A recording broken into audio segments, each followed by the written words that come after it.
सब प्रेम से बोलो लक्ष्मी नारायण भगवान की जय, राधा कृष्ण भगवान की जय। आज की वीडियो में आप श्रवण करेंगे आषाढ़ मास महात्म्य के अध्याय 7 की कथा। पुलस्त्य जी कहते हैं, हे राजन, अब मैं तुम्हारे लिए सप्तऋषियों के आश्रम का वर्णन करूंगा।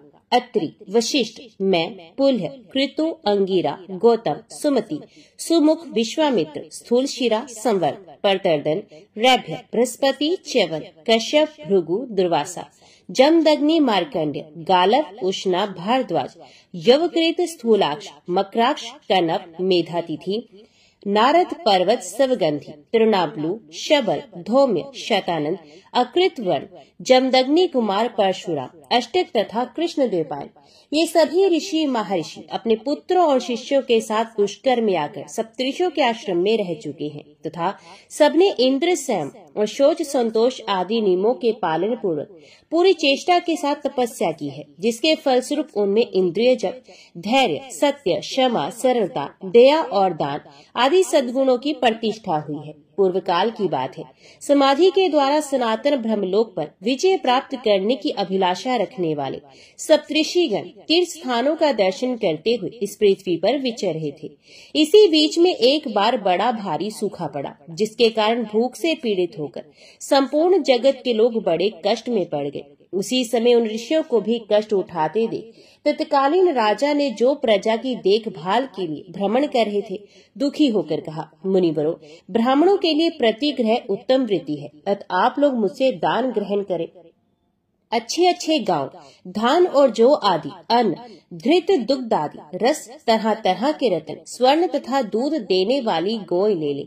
तो ऋषियों ने कहा, राजन, प्रतिग्रह बड़ी भयंकर वृत्ति है। ये स्वाद में मधु के समान मधुर, किंतु परिणाम में विष के समान घातक है। इस बात को स्वयं जानते हुए भी तुम हमें क्यों लोभ में डाल रहे हो? 10 कसाईयों के समान एक चक्री, कुम्हार या तेली, 10 चक्रियों के समान एक शराब बेचने वाला, 10 शराब बेचने वालों के समान एक वैश्या और 10 वैश्याओं के समान एक राजा होता है, जो प्रतिदिन 10,000 हत्याग्रहों का संचालन करता है।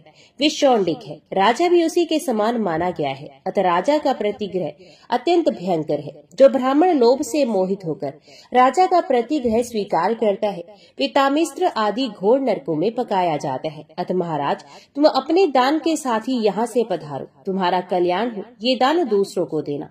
ये कहकर वे सप्तऋषि वन में चले गए। तदंतर राजा की आज्ञा से उसके मंत्रियों ने गूलर के फलों में सोना भरकर उन्हें पृथ्वी पर बिखेर दिया। सप्तऋषि अन्न के दाने बीनते हुए वहां पहुंचे तो उन फलों को भी उन्होंने हाथ में उठाया। उन्हें भारी जानकर अत्रि ने कहा, ये फल ग्रहण करने योग्य नहीं है। हमारी ज्ञान शक्ति पर मोह का पर्दा नहीं पड़ा है, हम मंद बुद्धि नहीं हो गए हैं, हम समझदार हैं, ज्ञानी हैं। अतः इस बात को भलीभांति समझते हैं कि वे गूलर के फल स्वर्ण से भरे हैं। धन इसी लोक में आनंददायक होता है, मृत्यु के बाद तो वे बड़े ही कटु परिणाम को उत्पन्न करता है। अतः जो सुख एवं अनंत पद की इच्छा रखता है, उसे तो इसे कदापि नहीं लेना चाहिए। वशिष्ठ जी ने कहा, इस लोक में धन संचय की अपेक्षा तपस्या का संचय ही श्रेष्ठ है। जो सब प्रकार के लौकिक संग्रहों का परित्याग कर देता है, उसके सारे उपद्रव शांत हो जाते हैं। संग्रह करने वाला कोई भी मनुष्य ऐसा नहीं जो सुखी रह सके। ब्राह्मण जैसे जैसे प्रतिग्रह का त्याग करता है, वैसे ही वैसे संतोष के कारण उसके ब्रह्म तेज की वृद्धि होती है। एक ओर अकिंचनता और दूसरी ओर राज्य को तराजू पर रखकर तोला गया तो राज्य की अपेक्षा अकिंचनता का ही पलड़ा भारी रहा। इसलिए जीतात्मा पुरुष के लिए कुछ भी संग्रह न करना ही श्रेष्ठ है। कश्यप जी बोले, धन संपत्ति मोह में डालने वाली होती है, मोह नरक में गिराता है। इसलिए कल्याण चाहने वाले पुरुष को अनर्थ के साधन अर्थ का दूर से ही परित्याग कर देना चाहिए। जिसको धर्म के लिए धन संग्रह की इच्छा होती है, उसके लिए इस इच्छा का त्याग ही श्रेष्ठ है, क्योंकि कीचड़ को त्याग कर धोने की अपेक्षा उसका स्पर्श न करना ही उत्तम है। धन के द्वारा जिस धर्म का साधन किया जाता है, वे क्षयशील माना गया है। दूसरे के लिए जो धन का परित्याग है, वही अक्षय धर्म है, वही मोक्ष की प्राप्ति कराने वाला है। भारद्वाज जी ने कहा, जब मनुष्य का शरीर जीर्ण होता है, तब उसके दांत और बाल भी पक जाते हैं, किंतु धन और जीवन की आशा बूढ़े होने पर पर भी जीर्ण नहीं होती, वे सदा नई ही बनी रहती है। जैसे दर्जी सुई से वस्त्र में सूत का प्रवेश करा देता है, उसी प्रकार तृष्णा रूपी सुई से संसार रूपी सूत्र का विस्तार होता है। तृष्णा का कहीं और शोर नहीं है, उसका पेट भरना कठिन होता है, वे सैकड़ों दोषों को ढोए फिरती है, उसके द्वारा बहुत से अधर्म होते हैं, अतः तृष्णा का परित्याग ही उचित है। गौतम जी बोले, इंद्रियों के लोभग्रस्त होने से सभी मनुष्य संकट में पड़ जाते हैं। जिसके चित्त में संतोष है उसके लिए सर्वत्र धन संपत्ति भरी हुई है। जिसके पैर जूते में है उसके लिए सारी पृथ्वी मानो चमड़े से मड़ी है। संतोष रूपी अमृत से तृप्त एवं शांत चित्त वाले पुरुषों को जो सुख प्राप्त है वे धन के लोभ से इधर उधर दौड़ने वाले लोगों को कहाँ से प्राप्त हो सकता है। असंतोष ही सबसे बढ़कर दुख है और संतोष ही सबसे बड़ा सुख है। अतः सुख चाहने वाले पुरुष को सदा संतुष्ट रहना चाहिए। विश्वामित्र जी ने कहा, किसी कामना की पूर्ति चाहने वाले मनुष्य की यदि एक कामना पूर्ण होती है तो दूसरी नई उत्पन्न होकर उसे पुनः बाण के स्वरूप बींधने लगती है। भोगों की इच्छा उपभोग के द्वारा कभी शांत नहीं होती, प्रत्युत घी डालने से प्रज्वलित होने वाली अग्नि की भांति वे अधिकाधिक बढ़ती ही जाती है। भोगों की अभिलाषा रखने वाला पुरुष मोहवश कभी सुख नहीं पाता। जमदग्नि बोले, जो प्रतिग्रह लेने की शक्ति रखते हुए भी उसे ग्रहण नहीं करता वे दानी पुरुषों को मिलने वाले सनातन लोगों को प्राप्त होता है। जो ब्राह्मण राजा से धन लेता है वे महर्षियों द्वारा शोक करने के योग्य है। उस मूर्ख को नरक यातना का भय दिखाई नहीं देता। प्रतिग्रह लेने में समर्थ होकर भी उसमें परवर्त नहीं होना चाहिए, क्योंकि प्रतिग्रह से ब्राह्मणों का ब्रह्म तेज नष्ट हो जाता है। अरुंधति ने कहा, तृष्णा का आदि अंत नहीं है, वे सदा शरीर के भीतर व्याप्त रहती है। दुष्ट बुद्धि वाले पुरुषों के लिए जिसका त्याग करना कठिन है, जो शरीर के जीर्ण होने पर भी जीर्ण नहीं होती तथा जो प्राण अंतकारी रोग के समान है, उस तृष्णा का त्याग करने वाले को ही सुख मिलता है। पशु सक बोले, धर्मपरायण विद्वान पुरुष जैसा आचरण करते हैं, आत्म कल्याण की इच्छा रखने वाले विद्वान पुरुष को वैसा ही आचरण करना चाहिए। ऐसा कहकर दृढ़ता पूर्वक नियमों का पालन करने वाले वे सभी महर्षि उन स्वर्ण युक्त फलों को छोड़ अन्यंत्र चले गए। घूमते घामते वे मध्य पुष्कर में गए, जहाँ अकस्मात आए हुए शून्सख नामक परिव्राजक से उनकी भेंट हुई। उसके साथ वे किसी वन में गए। वहाँ उन्हें एक बहुत बड़ा सरोवर दिखाई दिया, जिसका जल कमलों से आच्छादित था। वे सबके सब उस सरोवर के किनारे बैठ गए और कल्याण का चिंतन करने लगे। उस समय शून्सख ने क्षुधा से पीड़ित उन समस्त मुनियों से इस प्रकार कहा, महर्षियों, आप सब लोग बताइए, भूख की पीड़ा कैसी होती है। तो ऋषियों ने कहा, शक्ति, खड़ग, गदा, चक्र, तोमर और बाणों से पीड़ित किए जाने पर मनुष्य को जो वेदना होती है वे भी भूख की पीड़ा के सामने मात हो जाती है। दमा, खांसी, क्षय, जवर और मिर्गी आदि रोगों से कष्ट पाते हुए मनुष्य को भी भूख की पीड़ा उन सबकी अपेक्षा अधिक जान पड़ती है। जिस प्रकार सूर्य की किरणों से पृथ्वी का सारा जल सींच लिया जाता है, उसी प्रकार पेट की आग से शरीर की समस्त नाड़ियां सूख जाती हैं। क्षुधा से पीड़ित मनुष्य को आंखों से कुछ सूझ नहीं पड़ता, उसका सारा अंग जलता और सूखता जाता है। भूख की आग प्रज्वलित होने पर मनुष्य गूंगा, बहरा, जड़, पंगु, भयंकर तथा मर्यादाहीन हो जाता है। लोग क्षुधा से पीड़ित होने पर माता पिता, स्त्री, पुत्र, कन्या, भाई तथा स्वजनों का भी परित्याग कर देते हैं। भूख से व्याकुल मनुष्य न पितरों की भलीभांति पूजा कर सकता है, न देवताओं की, न गुरुजनों का सत्कार कर सकता है, न ऋषियों तथा अभ्यगतों का। इस प्रकार अन्न न मिलने पर देहधारी प्राणियों में ये सभी दोष आ जाते हैं। इसलिए संसार में अन्न से बढ़कर ना तो कोई पदार्थ हुआ है न होगा। अन्न ही संसार का मूल है। सब कुछ अन्न के ही आधार पर टिका हुआ है। पितृ, देवता, दैत्य, यक्ष, राक्षस, किन्नर, मनुष्य और पिशाच सभी अन्न में माने गए हैं। इसलिए अन्नदान करने वाले को अक्षय तृप्ति और सनातन स्थिति प्राप्त होती है। तप, सत्य, जप, होम, ध्यान, योग, उत्तम गति, स्वर्ग और सुख की प्राप्ति, ये सब कुछ अन्न से ही सुलभ होते हैं। चंदन, अगर, धूप और शीतकाल में ईंधन का दान अन्नदान के 16वें हिस्से के बराबर भी नहीं हो सकता। अन्न ही प्राण, बल और तेज है। अन्न ही पराक्रम है। अन्न से ही तेज की उत्पत्ति और वृद्धि होती है। जो मनुष्य श्रद्धा पूर्वक भूखे को अन्न देता है वे ब्रह्म सूत्र होकर ब्रह्मा जी के साथ आनंद मनाता है। जो एकाग्रचित होकर अमावस्या को श्राद्ध में अन्न दान का महात्म्य मात्र सुनाता है उसके लिए पितृ आजीवन संतुष्ट रहते हैं। इंद्रिय संयम और मनोनिग्रह से युक्त ब्राह्मण सुखी एवं धर्म के भागी होते हैं।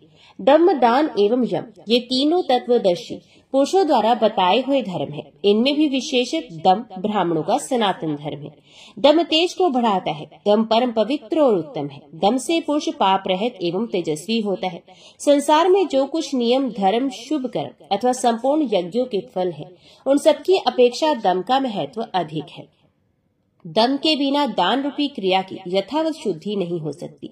दम ही यज्ञ और दम से ही दान की प्रवृत्ति होती है। जिसने इंद्रियों का दमन नहीं किया, उसके वन में रहने से क्या लाभ था। जिसने मन और इंद्रियों का भली भांति दमन किया है, उसको घर छोड़कर किसी आश्रम में रहने की क्या आवश्यकता है। जितेंद्रिय पुरुष जहाँ जहाँ निवास करता है, उसके लिए वही वही स्थान वन एवं महान आश्रम है।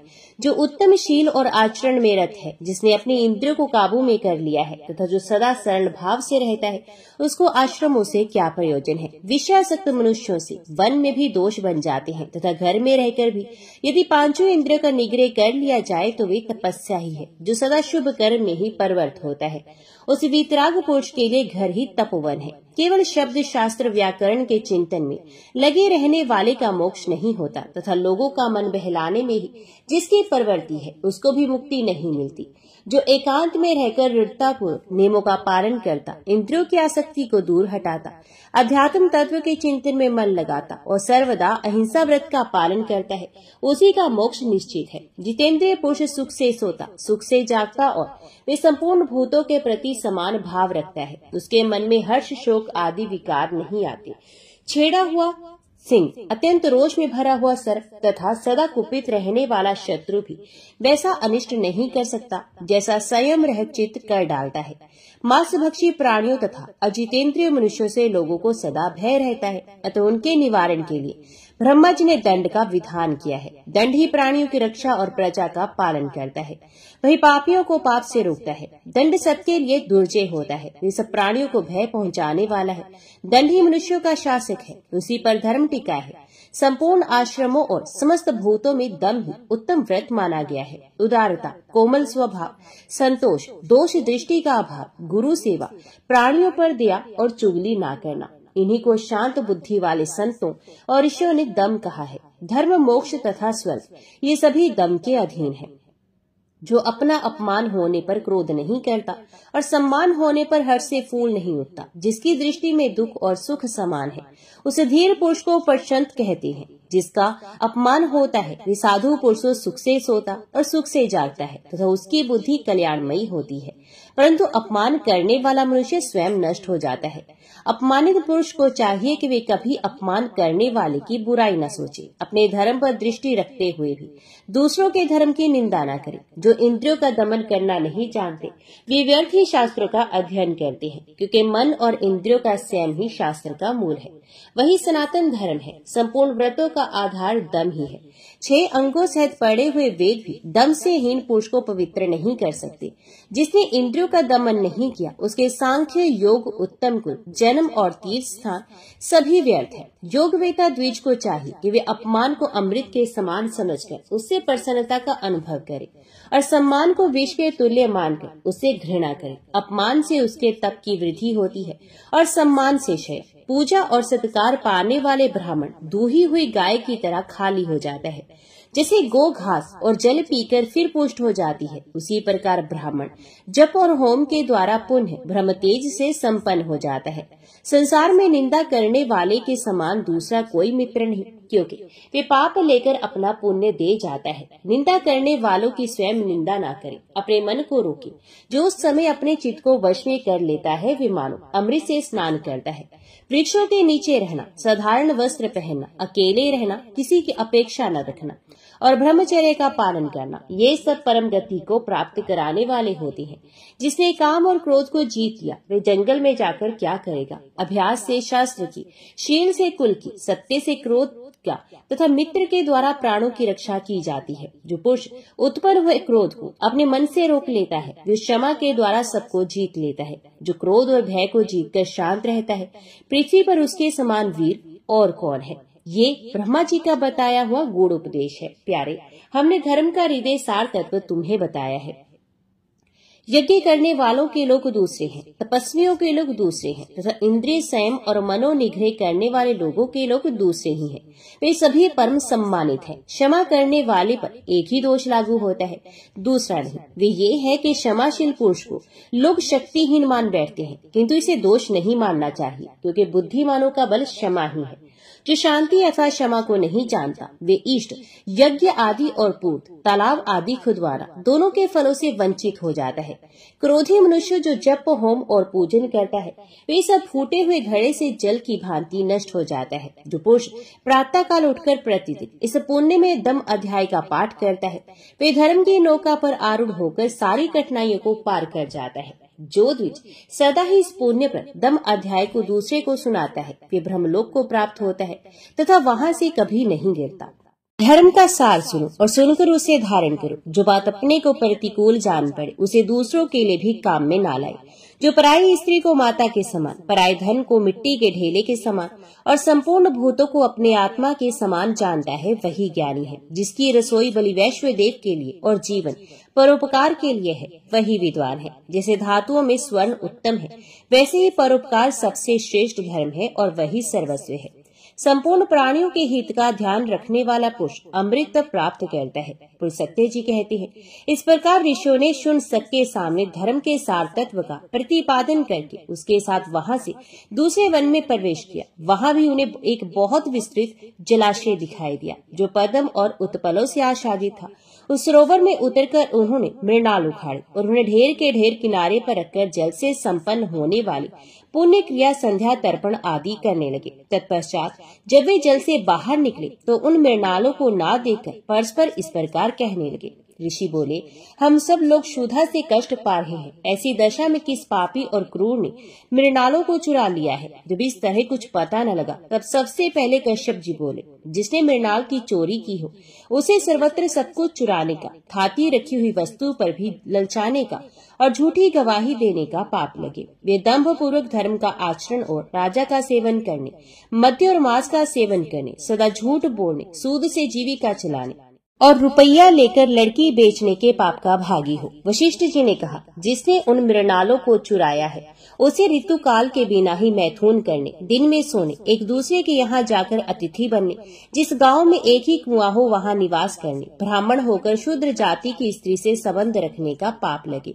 और ऐसे लोगों को जिन लोकों में जाना पड़ता है, वहीं वे भी जाए। भारद्वाज जी बोले, जिसने मृणाल चुराए हो, वे सबके प्रति क्रूर, धन के अभिमानी, सबसे डाह रखने वाले, चुगलखोर और रस बेचने वाले की गति प्राप्त करे। गौतम जी ने कहा, जिसने मृणालों की चोरी की हो, वे सदा शूद्र का अन्न खाने वाले, परिस्त्रीगामी और घर में दूसरों को ना देकर अकेले मिष्टान भोजन करने वाले के समान पाप का भागी हो। विश्वामित्र जी बोले, जो मृणाल चुरा ले गया हो, वे सदा काम परायण, दिन में मैथुन करने वाले, नित्य पात की पराई निंदा करने वाले और परस्त्रीगामी और गति की प्राप्ति करे। जमदग्नि ने कहा, जिसने मृणालों की चोरी की हो, वे दुर्बुद्धि मनुष्य अपने माता पिता का अपमान करने के, अपनी कन्या के दिए हुए धन से अपनी जीविका चलाने के, सदा दूसरे की रसोई में भोजन करने के, पर स्त्री से संपर्क रखने के और गौएं की बिक्री करने के पाप का भागी हो। पराशर जी बोले, जिसने मृणाल चुराए हो, वे दूसरों का दास एवं जन्म जन्म क्रोधी हो तथा सब प्रकार के धर्म कर्मों से हीन हो।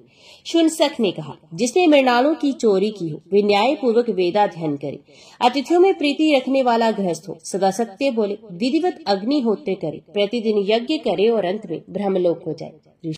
ऋषियों ने कहा, शुनशक, तुमने जो शपथ की है, वे तो द्विजाति मात्र को अभीष्ट ही है, अतः तुम ही ने उन्हीं मृणालों की चोरी की है। शुनशक बोले, ब्राह्मणों, मैंने ही आप लोगों के मुंह से धर्म सुनने की इच्छा से ये मृणाल छिपा दिए थे। मुझे आप इंद्र समझे। मुनिवरों, आपने लोभ के परित्याग से अक्षय लोकों पर विजय पाई है, अतः इस विमान पर बैठिए, अब हम लोग स्वर्ग को चलते हैं।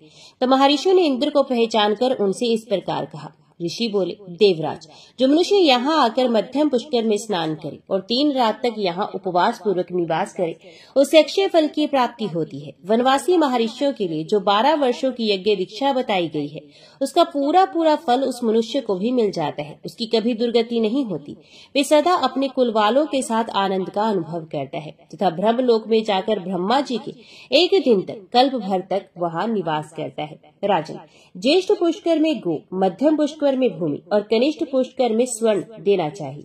यही वहाँ के लिए दक्षिणा है। प्रथम पुष्कर के देवता ब्रह्मा जी, दूसरे के भगवान श्री विष्णु तथा तीसरे के श्री रुद्र है। इस प्रकार तीनों देवता वहाँ पृथक पृथक स्थित है। अब मैं सब व्रतों में उत्तम महापातक नाशनी नामक व्रत का वर्णन करता हूँ। ये भगवान शंकर का बताया हुआ व्रत है। रात्रि को अन्न तैयार करके कुटुंब वाले ब्राह्मण को बुलाए और उसे भोजन कराकर एक गो स्वर्ण में चक्र से युक्त त्रिशूल तथा 2 वस्त्र, धोती और चद्दर दान करे। जो मनुष्य इस प्रकार पुण्य करता है वे शिव लोक में जाकर आनंद का अनुभव करता है। यही महापातक नाशन व्रत है, जो एक दिन एक भक्त व्रती रहकर एक ही अन्न का भोजन कर दूसरे दिन तिलमय धेनु और वृषभ का दान करता है, वे भगवान शंकर के पद को प्राप्त होता है। ये पाप और शोकों का नाश करने वाला रुद्र व्रत है, जो 1 वर्ष तक एक दिन का अंतर रात्रि में भोजन करता है तथा वर्ष पूरा होने पर नील कमल, स्वर्ण में कमल और चीनी से भरा हुआ पात्र एवं बैल दान करता है, वे भगवान श्री विष्णु के धाम को प्राप्त होता है। ये नील व्रत कहलाता है। जो मनुष्य आषाढ़ से लेकर 4 महीनों तक तेल की मालिश छोड़ देता है और भोजन की सामग्री दान करता है, वे भगवान श्री हरि के धाम में जाता है। ये मनुष्यों को प्रसन्न करने वाला होने के कारण प्रीति व्रत कहलाता है। जो चैत्र के महीने में दही, दूध, घी और गुड़ का त्याग करता है और गौरी की प्रसन्नता के उद्देश्य से ब्राह्मण दंपत्ति का पूजन करके उन्हें महीन वस्त्र और रस से भरे पात्र दान करता है, उस पर देवी गौरी प्रसन्न होती है। ये गौरी व्रत भवानी का लोक प्रदान करने वाला है। जो आषाढ़ आदि चातुर्मास्य में कोई भी फल नहीं खाता तथा चौमासा बीतने पर घी और गुड़ के साथ एक घड़ा एवं कार्तिक की पूर्णिमा को उन्हें कुछ स्वर्ण ब्राह्मण को दान देता है, रुद्र लोक को प्राप्त होता है। ये शिव व्रत कहलाता है। जो मनुष्य हेमंत और शीशर में पुष्पों का सेवन छोड़ देता है तथा अपनी शक्ति के अनुसार सोने के 3 फूल बनवाकर फाल्गुन की पूर्णिमा को भगवान श्री शिव और श्री विष्णु की प्रसन्नता के लिए उनका दान करता है, वे परम पद को प्राप्त होता है। ये सौम्य व्रत कहलाता है। जो फाल्गुन से आरंभ करके प्रत्येक मास की तृतीया को नमक छोड़ देता है और वर्ष पूर्ण होने पर भवानी की प्रसन्नता के लिए ब्राह्मण दंपत्ति का पूजन करके उन्हें छैया आवश्यक सामग्री सहित ग्रह दान करता है, वे 1 कल्प तक गौरी लोक में निवास करता है। इसे सौभाग्य व्रत कहते हैं। जो द्विज 1 वर्ष तक मौन भाव से संध्या करता है और वर्ष के अंत में घी का घड़ा, 2 वस्त्र, धोती और चद्दर, तिल और घंटा ब्राह्मण को दान करता है, इस शाश्वत लोक को प्राप्त होता है, जहाँ से फिर संसार में लौटना नहीं पड़ता। ये रूप और विद्या प्रदान करने वाला शाश्वत नामक व्रत है। प्रतिदिन गोबर का मंडल बनाकर उसमें अक्षतों द्वारा कमल बनाए, उसके ऊपर भगवान श्री शिव तथा श्री विष्णु की प्रतिमा रखकर उसे घी से स्नान कराए, फिर विधिवत पूजन करे। इस प्रकार जब 1 वर्ष बीत जाए तब साम गान करने वाले ब्राह्मण को शुद्ध सोने का बना हुआ 8 अंगुल का कमल और तिल की धेनु दान करे। ऐसा करने वाला पुरुष शिवलोक में प्रतिष्ठित होता है। ये सामव्रत कहा गया है। 9वीं तिथि को एक भुक्त रहकर एक ही अन्न का भोजन करके कुमारी कन्याओं को भक्ति पूर्वक भोजन कराए तथा गो स्वर्ण सीला हुआ अंगा, धोती, चद्दर तथा सोने का सिंहासन ब्राह्मण को दान करे। इसे वे शिवलोक को जाता है, अरबों जन्म तक स्वरूपवान होता है, शत्रु से कभी प्रास्त नहीं करता। ये मनुष्यों को सुख देने वाला वीर व्रत नाम का व्रत है। चैत्र से आरंभ कर 4 महीने तक प्रतिदिन लोगों को बिना मांगे जल पिलाए और इस व्रत की समाप्ति होने पर अन्न वस्त्र सह जल से भरा हुआ माट, तिल से पूर्ण पात्र तथा स्वर्ण दान करे। ऐसा करने वाला पुरुष ब्रह्मलोक में सम्मानित होता है। ये उत्तम आनंद व्रत है। जो पुरुष मांस का बिल्कुल परित्याग करके व्रत का आचरण करे और उसकी पूर्ति के निमित्त गो तथा सोने का मृग दान करे, वे अश्वमेध यज्ञ का फल प्राप्त करता है। इसका नाम अहिंसा व्रत है। 1 कल्प तक इसका फल भोगकर अंत में मनुष्य राजा होता है। माघ के महीने में सूर्य उदय के पहले स्नान करके द्विज दंपत्ति का पूजन करे तथा उन्हें भोजन कराकर यथाशक्ति वस्त्र और आभूषण दान दे। ये सूर्य व्रत है। इसका अनुष्ठान करने वाला पुरुष 1 कल्प तक सूर्यलोक में निवास करता है।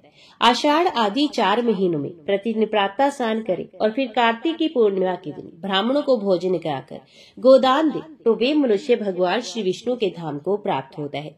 ये विष्णु व्रत है। जो एक अयन से दूसरे अयन तक पुष्प और घृत का सेवन छोड़ दे और व्रत के अंत में फूलों का हार, घी और घृत मिश्रित खीर ब्राह्मण को दान करता है, वे शिवलोक में जाता है। इस इसका नाम शील व्रत है, जो नियत काल तक प्रतिदिन संध्या के समय दीप दान करता है तथा घी और तेल का सेवन नहीं करता।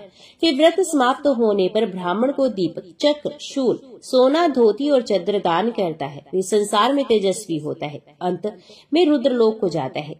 ये दीप्ति व्रत है, जो कार्तिक से आरंभ करके प्रत्येक मास की तृतीया को रात के समय गोमूत्र में पकाई हुई जौ की लस्सी खाकर रहता है और वर्ष समाप्त होने पर गोदान करता है। वे एक कल्प तक गौरी लोक में निवास करता है तथा उसके बाद इस लोक में राजा होता है। इसका नाम रुद्र व्रत है।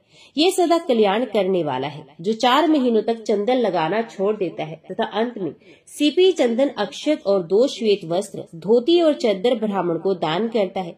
वे वरुण लोक में जाता है। ये दृढ़ व्रत कहलाता है। सोने का ब्रह्मांड बनाकर उसे तिल की ढेरी में रखे तथा मैं अहंकारी रूपी तिल का दान करने वाला हूँ, ऐसी भावना करके घी से अग्नि को तथा दक्षिणा से ब्राह्मण को तृप्त करे। फिर माला, वस्त्र तथा आभूषणों द्वारा ब्राह्मण दंपत्ति का पूजन करके विश्वात्मा की तृप्ति के उद्देश्य से किसी शुभ दिन को अपनी शक्ति के अनुसार 3 तोले से अधिक सोना तथा तिल सहित ब्रह्मांड ब्राह्मण को दान करे। ऐसा करने वाला पुरुष पुनर्जन्म से रहित ब्रह्म पद को प्राप्त होता है। इसका नाम ब्रह्म व्रत है। ये मनुष्य को मोक्ष देने वाला है, जो 3 दिन केवल दूध पीकर रहता है और अपनी शक्ति के अनुसार 1 तोले से अधिक सोने का कल्प वृक्ष बनवाकर उसे 1 सेर चावल के साथ ब्राह्मण को दान करता है। वे भी ब्राह्मण पद को प्राप्त करता है। ये कल्प वृक्ष व्रत है, जो 1 महीने तक उपवास करके ब्राह्मण को सुंदर गो दान करता है। वे भगवान श्री विष्णु के धाम को प्राप्त होता है। इसका नाम भीम व्रत है, जो 20 तोले से अधिक सोने की पृथ्वी बनवाकर दान करता है और दिन भर दूध पीकर रहता है। वे रुद्र लोक में प्रतिष्ठित होता है। ये धनप्रद नामक व्रत है। ये 700 कल्पों तक अपना फल देता रहता है। माघ अथवा चैत्र की तृतीया को गुड़ की गो बनाकर दान करे। इसका नाम गुड़ व्रत है। इसका अनुष्ठान करने वाला पुरुष गौरी लोक में सम्मान पाता है। अब परम आनंद प्रदान करने वाला महाव्रत वर्णन करता हूँ, जो 15 दिन उपवास करके ब्राह्मण को 2 कपिला गोय दान करता है। वे देवता और असुरों से पूजित हो ब्रह्मलोक में जाता है तथा कल्प के अंत में सबका सम्राट होता है। इसका नाम प्रभा व्रत है, जो 1 वर्ष तक केवल एक ही अन्न का भोजन करता है और भक्ष्य पदार्थों के साथ जल का घड़ा दान करता है। वे कल्प पर्यंत शिवलोक में निवास करता है। इसे प्राप्ति व्रत कहते हैं, जो प्रत्येक अष्टमी को रात्रि में 1 बार भोजन करता है और वर्ष समाप्त होने पर दूध देने वाली गो का दान करता है। वे इंद्रलोक में जाता है। उसे सुगति व्रत कहते हैं, जो वर्षा आदि 4 ऋतुओं में ब्राह्मण को ईंधन देता है और अंत में घी तथा गो का दान करता है। वे पर ब्रह्म को प्राप्त होता है। ये सब पापों का नाश करने वाला वैश्वानर व्रत है, जो 1 वर्ष प्रतिदिन खीर खाकर रहता है और व्रत समाप्त होने पर ब्राह्मण को 1 गाय और 1 बैल दान करता है। वे 1 कल्प तक लक्ष्मी लोक में निवास करता है। इसका नाम देवी व्रत है, जो प्रत्येक सप्तमी को 1 बार रात्रि में भोजन करता है और वर्ष समाप्त होने पर दूध देने वाली गो दान करता है। उसे सूर्य लोक की प्राप्ति होती है। ये भानु व्रत है, जो प्रत्येक चतुर्थी को 1 बार रात्रि में भोजन करता है और वर्ष के अंत में सोने का हाथी दान करता है। उसे शिव लोक की प्राप्ति होती है। ये विनायक व्रत है, जो चौमासे भर बड़े बड़े फलों का परित्याग करके कार्तिक में सोने के फल का दान करता है तथा हवन कराकर उसके अंत में ब्राह्मण को गाय बैल देता है। उसे सूर्य लोक की प्राप्ति होती है। ये सौर व्रत है, जो 12 द्वादशियों को उपवास करके अपनी शक्ति के अनुसार गो, वस्त्र और स्वर्ण के द्वारा ब्राह्मणों की पूजा करता है। वे परम पद को प्राप्त होता है। ये विष्णु व्रत है, जो प्रत्येक चतुर्दशी को 1 बार रात में भोजन करता और वर्ष की समाप्ति होने पर 1 गाय और 1 बैल दान करता है। उसे रुद्रलोक की प्राप्ति होती है। इसे त्र्यंबकम व्रत कहते हैं, जो 7 रात उपवास करके ब्राह्मण को घी से भरा हुआ घड़ा दान करता है। वे ब्रह्मलोक को प्राप्त होता है। इसका नाम वर व्रत है, जो काशी जाकर दूध देने वाली गो का दान करता है। ये 1 कल्प तक इंद्रलोक में निवास करता है। ये मित्र व्रत है, जो 1 वर्ष तक तांबुल का सेवन छोड़कर अंत में गोदान करता है। वे वरुण लोक को जाता है। इसका नाम वारुण व्रत है, जो चंद्रायण व्रत करके सोने का चंद्रमा बनवाकर दान देता है। उसे चंद्रलोक की प्राप्ति होती है। ये चंद्र व्रत कहलाता है, जो ज्येष्ठ मास में पंचअग्नि तप कर अंत में अष्टमी या चतुर्दशी को सोने की गौ का दान करता है, वे स्वर्ग को जाता है। ये रुद्र व्रत कहलाता है। जो प्रत्येक तृतीया को शिव मंदिर में जाकर एक बार हाथ जोड़ता है और वर्ष पूर्ण होने पर दूध देने वाली गो दान करता है, उसे देवी लोक की प्राप्ति होती है। इसका नाम भवानी व्रत है। जो माघ भर गीला वस्त्र पहनता और सप्तमी को गोदान करता है, वे कल्प पर्यंत स्वर्ग में निवास करके अंत में इस पृथ्वी पर राजा होता है। इसे तापक व्रत कहते हैं। जो 3 रात उपवास करके फाल्गुन की पूर्णिमा को घर का दान करता है, उसे आदित्य लोक की प्राप्ति होती है। ये धाम व्रत है। जो व्रत रहकर तीनों संध्याओं में प्रातः, मध्याह्न एवं सायंकाल में भूषणों द्वारा ब्राह्मण दंपत्ति की पूजा करता है, उसे मोक्ष मिलता है। ये मोक्ष व्रत है। जो शुक्ल पक्ष की द्वितीया के दिन ब्राह्मण को नमक से भरा हुआ पात्र, वस्त्र से ढका हुआ कांसे का बर्तन तथा दक्षिणा देता है और व्रत समाप्त होने पर गोदान करता है, वे भगवान शिव के लोक में जाता है तथा एक कल्प के बाद राजाओं का भी राजा होता है। इसका नाम सोम व्रत है। जो हर प्रतिपदा को एक ही अन्न का भोजन और वर्ष समाप्त होने पर कमल का दान करता है, वह वैश्वानर में चला जाता है, उसे अग्निव्रत कहते हैं। जो प्रत्येक दशमी को एक ही अन्न का भोजन और वर्ष समाप्त होने पर 10 गोएं तथा सोने का दीप दान करता है, वे ब्रह्मांड का स्वामी होता है। इसका नाम विश्व व्रत है। ये बड़े बड़े पातकों का नाश करने वाला है। जो स्वयं कन्या दान करता तथा दूसरे की कन्याओं का विवाह करा देता है, ये अपनी 21 पीढ़ियों से ब्रह्मलोक में जाता है। कन्या दान से बढ़कर दूसरा कोई दान है, विशेषतः पुष्कर में और वहाँ भी कार्तिक की पूर्णिमा। जो कन्या दान करेगा, उनका स्वर्ग में अक्षय वास होगा। जो मनुष्य जल में खड़े होकर तिल की पीठी के बने हुए हाथी को रत्नों से विभूषित करके ब्राह्मण को दान देते हैं, उन्हें इंद्रलोक की प्राप्ति होती है। जो भक्ति पूर्वक इन उत्तम व्रतों का वर्णन पढ़ता और सुनता है, वे 100 मनवंतरों तक गंधर्वों का स्वामी होता है। स्नान के बिना ना तो शरीर ही निर्मल होता है, न मन की शुद्धि होती है। अतः मन की शुद्धि के लिए सबसे पहले स्नान का विधान है। घर में रखे हुए अथवा तुरंत के निकाले हुए जल से स्नान करना चाहिए। किसी जलाशय या नदी का स्नान सुलभ हो तो वो उत्तम है। मंत्रवेता विद्वान पुरुष को मूल मंत्र के द्वारा तीर्थ की कल्पना कर लेनी चाहिए। ओम नमो नारायण, ये मूल मंत्र बताया गया है। पहले हाथ में कुश लेकर विधि पूर्वक आचमन करें तथा मन और इंद्रियों को संयम में रखते हुए बाहर भीतर से पवित्र रहे। फिर 4 हाथ का चौकोर मंडल बनाकर उसमें वाक्यों द्वारा भगवती गंगा का आवाहन करें। कहें, गंगे, तुम भगवान श्री विष्णु के चरणों से प्रकट हुई हो। श्री विष्णु ही तुम्हारे देवता हैं, इसलिए तुम्हें वैष्णवी कहते हैं। हे देवी, तुम जन्म से लेकर मृत्यु तक समस्त पापों से मेरी रक्षा करो। स्वर्ग, पृथ्वी और अंतरिक्ष में कुल 3.5 करोड़ तीर्थ है। ये वायु देवता का कथन है। माता जानवी, वे सभी तीर्थ तुम्हारे भीतर मौजूद हैं। देवलोक में तुम्हारा नाम नंदिनी और नलिनी है। इनके सिवा दक्षा, पृथ्वी, सुभगा, विश्वकाया, शिवा, अमृता, विद्याधरी, महादेवी, लोक प्रसादिनी, क्षेमा, जानवी, शांता और शांति प्रदायिनी आदि तुम्हारे अनेकों नाम है। जहाँ स्नान के समय इन पवित्र नामों का कीर्तन होता है, वहाँ त्रिपदगामिनी भगवती गंगा उपस्थित हो जाती है। 7 बार उपयुक्त नामों का जप करके संपुट के आकार में दोनों हाथों को जोड़कर उनमें जल ले। 3, 4, 5 या 7 बार मस्तक पर डालें। फिर विधि पूर्वक मृत्तिका को अभिमंत्रित करके अपने अंगों में लगाएं और मंत्र से इस प्रकार कहें, वसुंधरे, तुम्हारे ऊपर अश्व और रथ चला करते हैं। भगवान श्री विष्णु ने भी वामन रूप से तुम्हें एक पैर से नापा था। मृत्तिके, मैंने जो बुरे कर्म किए हो, मैंने उन सब पापों को तुम हर लो। देवी, भगवान श्री विष्णु ने सैकड़ों भुजाओं वाले वराह का रूप धारण करके तुम्हें जल से बाहर निकाला था। तुम संपूर्ण लोगों की उत्पत्ति के लिए अग्नि के समान हो। सुव्रते, तुम्हें मेरा नमस्कार है। इस प्रकार मृत्तिका लगाकर पुनः स्नान करें। फिर विधिवत आचमन करके उठें और शुद्ध सफेद धोती और चद्र धारण कर त्रिलोकी को तृप्त करने के लिए तर्पण करें। सबसे पहले ब्रह्मा, विष्णु, रुद्र और प्रजापति का तर्पण करें। तत्पश्चात देवता, यक्ष, नाग, गंधर्व, श्रेष्ठ अप्सराएं, क्रूर सर्प, गरुड़ पक्षी, वृक्ष, जंभक आदि असुर, विद्याधर, मेघ, आकाशचारी जीव, निराधार जीव, पापी जीव और धर्मपरायण जीवों को तृप्त करने के लिए मैं जल देता हूँ। ये कहकर उन सबको जलांजलि दे। देवताओं का तर्पण करते समय यज्ञोपवीत को बाएं कंधे पर डाले रहे। तत्पश्चात उसी गले में माला की भांति कर ले और मनुष्यों, ऋषियों तथा ऋषि पुत्रों का भक्ति पूर्वक तर्पण करे। सनक, सनंदन, सनातन, कपिल, असुरी, बोडू और पंचिक, ये सभी मेरे दिए जल से सदा तृप्त हों, ऐसी भावना करके जल दे। इसी प्रकार मरीचि, अत्रि, अंगिरा, पुलसत्य, पुलहु, कृतु, परचेता, वशिष्ठ, भृगु, नारद तथा संपूर्ण देव ऋषियों एवं ब्रह्म ऋषियों का अक्षय से जल के द्वारा तर्पण करें। इसके बाद यज्ञोपवीत को दाएं कंधे पर करके बाएं घुटने को पृथ्वी पर टेक कर बैठे। फिर अग्निश्वात, सौम्य, हविष्वान, उष्म, सुकाली, भैष्य तथा आचवे नाम के पितरों का तेल और चंदन युक्त जल से भक्ति पूर्वक तर्पण करें। इसी प्रकार हाथों में कुश लेकर पवित्र भाव से परलोकवासी पिता, पितामह आदि और मातामह आदि का नाम गोत्र का उच्चारण करते हुए तर्पण करें। इस क्रम से विधि और भक्ति के साथ सबका तर्पण करके इस प्रकार उच्चारण करें। जो लोग मेरे बांधव ना हो, जो मेरे बांधव हो तथा जो दूसरे किसी जन्म में मेरे बांधव रहे हो, वे सब मेरे दिए हुए जल से तृप्त हो। उनके सिवा और भी जो कोई प्राणी मुझसे जल की अभिलाषा रखते हो, वे भी तृप्ति लाभ करें। ऐसा कहकर उनके उद्देश्य से जल गिराए।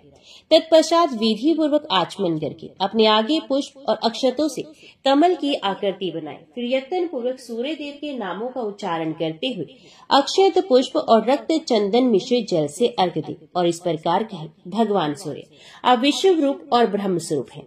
इन दोनों रूपों से आपको नमस्कार है। आप सहस्रों किरणों से सुशोभित और सबके तेज रूप हैं। आपको सदा नमस्कार है।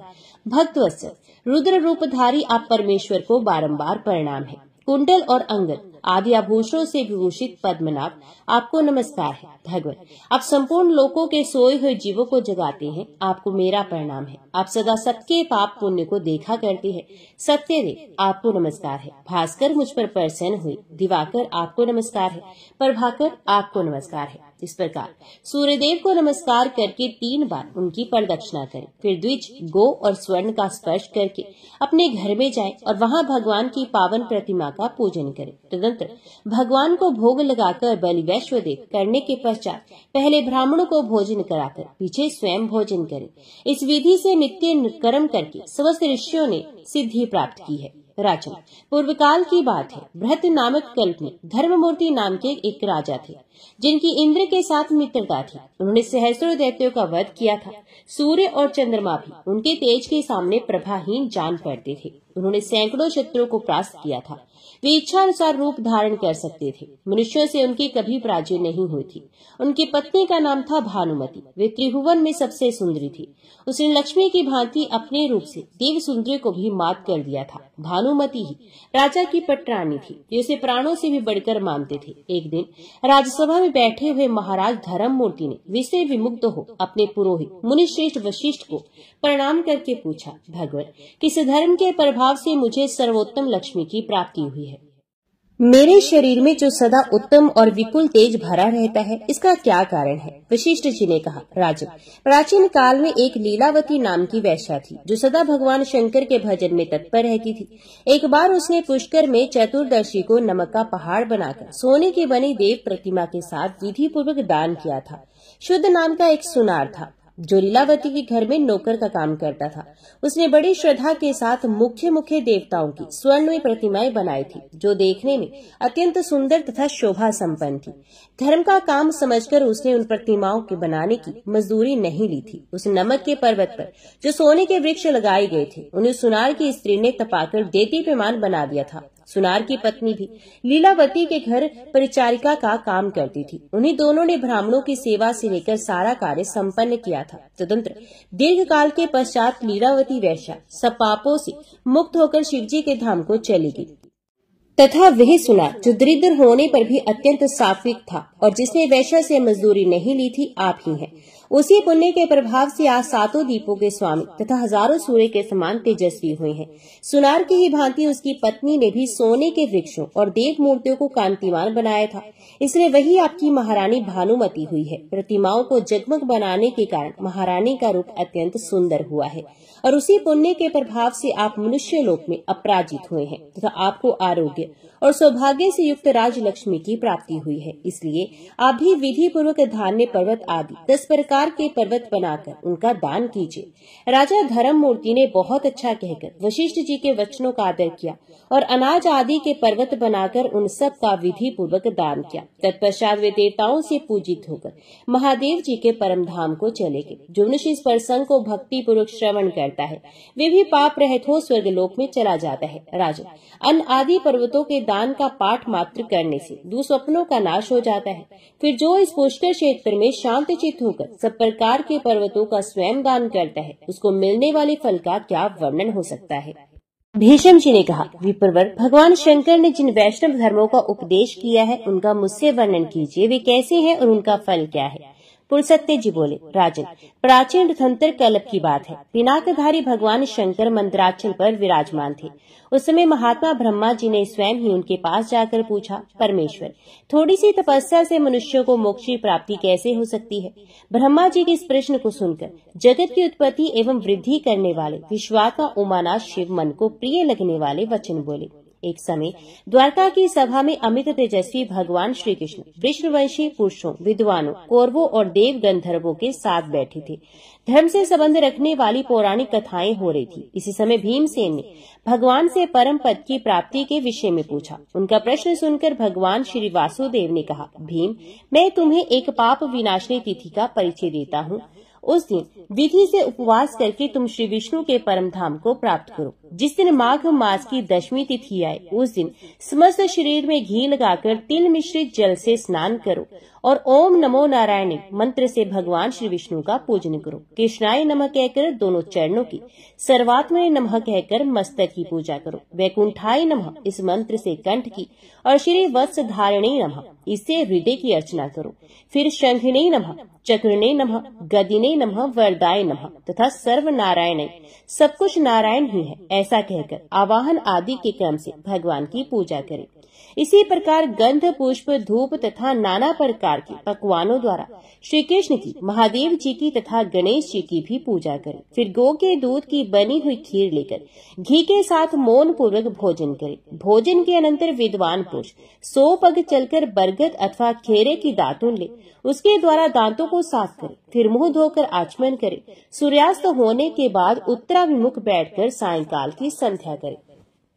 उसके अंत में ये कहे, भगवान श्री नारायण को नमस्कार है, भगवान मैं आपकी शरण में आया हूँ। इस प्रकार प्रार्थना करके रात्रि में शयन करें। दूसरे दिन एकादशी को निराहार रहकर भगवान केशव की पूजा करे और रात भर बैठा रहकर शेषशायी भगवान की आराधना करे।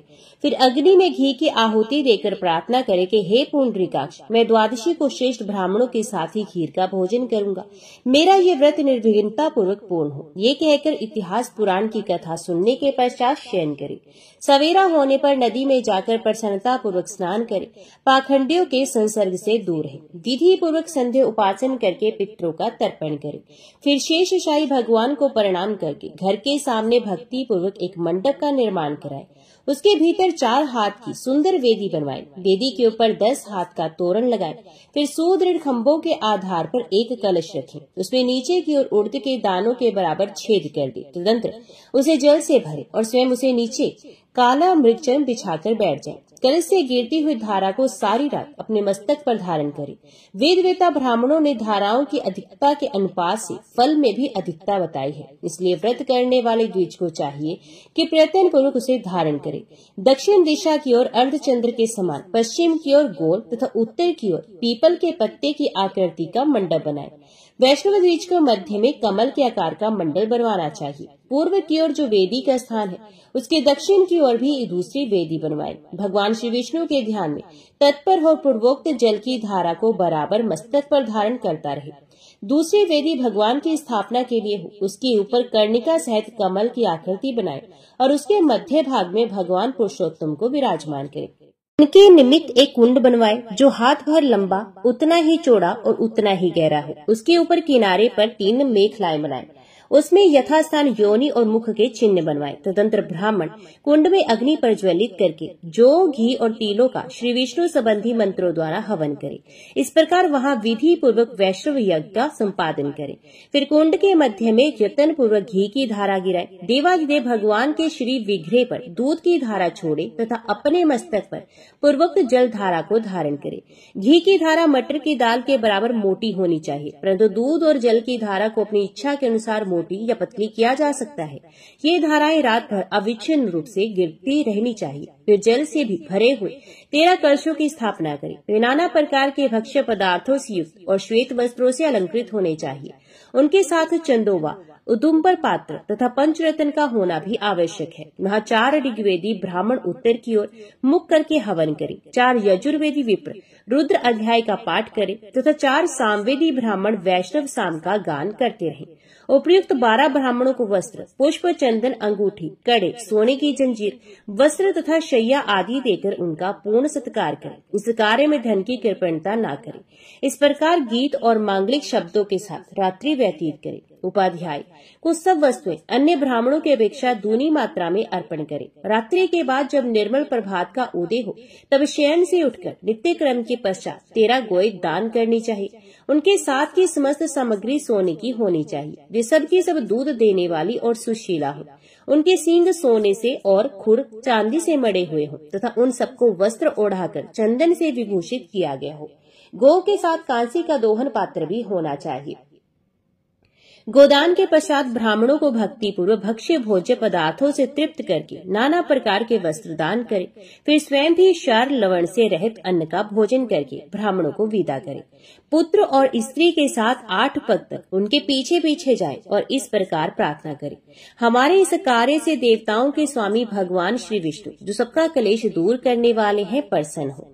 श्री शिव के हृदय में श्री विष्णु और श्री विष्णु के हृदय में श्री शिव विराजमान है। मैं उन दोनों में अंतर नहीं देखता। इस धारणा से मेरा कल्याण हो। ये कहकर उन कलशों, गो, शैयाओं तथा वस्त्रों को सब ब्राह्मणों के घर पहुंचा दे। अधिक शैयाएं सुलभ ना हो तो गृहस्थ पुरुष एक ही शैया को सब सामानों से सुसज्जित करके दान कर दे। भीमसेन, वे दिन इतिहास और पुराणों के श्रवण में ही बिताना चाहिए। तुम भी सत्वगुण का आश्रय लो। मात्सर्य का त्याग करके इस व्रत का अनुष्ठान करो। ये बहुत गुप्त व्रत है, किंतु स्नेहवश मैंने तुम्हें बताया है। वीर, तुम्हारे द्वारा इसका अनुष्ठान होने पर ये व्रत तुम्हारे ही नाम से प्रसिद्ध होगा। इसे लोग भीम द्वादशी कहेंगे। ये भीम द्वादशी सब पापों को हरने वाली और शुभकारिणी होगी। प्राचीन कल्पों में इस व्रत को कल्याणी व्रत कहा जाता है। इसका स्मरण और कीर्तन मात्र करने से देवराज इंद्र का सारा पाप नष्ट हो गया था। इसके अनुष्ठान से मेरी प्रिया सत्यभामा ने मुझे पति रूप में प्राप्त किया। इस कल्याण में तिथि को सूर्य देव ने सहस्रों धाराओं से स्नान किया था, जिसे उन्हें तेजो में शरीर की प्राप्ति हुई थी। इंद्रादि देवताओं तथा करोड़ों दैत्यों ने भी इस व्रत का अनुष्ठान किया है। यदि एक मुख में 10,000 करोड़ 1 खरब जीवाएं हो तो भी इसके फल का पूरा वर्णन नहीं किया जा सकता। महादेव जी कहते हैं, ब्राह्मण, कलयुग के पापों को नष्ट करने वाली एवं अनंत फल प्रदान करने वाली इस कल्याण में तिथि की महिमा का वर्णन यादव राजकुमार भगवान श्री कृष्ण अपने श्रीमुख से करेंगे। जो इसके व्रत का अनुष्ठान करता है उसके नरक में पड़े हुए पितरों का भी ये उद्धार करने में समर्थ है। जो अत्यंत भक्ति के साथ इस कथा को सुनता तथा दूसरों के उपकार के लिए पढ़ता है, श्री भगवान विष्णु का भक्त और इंद्र का भी पूज्य होता है। पूर्व कल्प में जो माघ मास की द्वादशी परम पूजनीय कल्याणी तिथि के नाम से प्रसिद्ध थी, वही पांडु नंदन भीमसेन के व्रत करने पर अनंत पुण्यदायिनी भीम द्वादशी के नाम से प्रसिद्ध होगी। ओम नमो भगवते वासुदेवाय नमः। जय श्री राधे कृष्ण।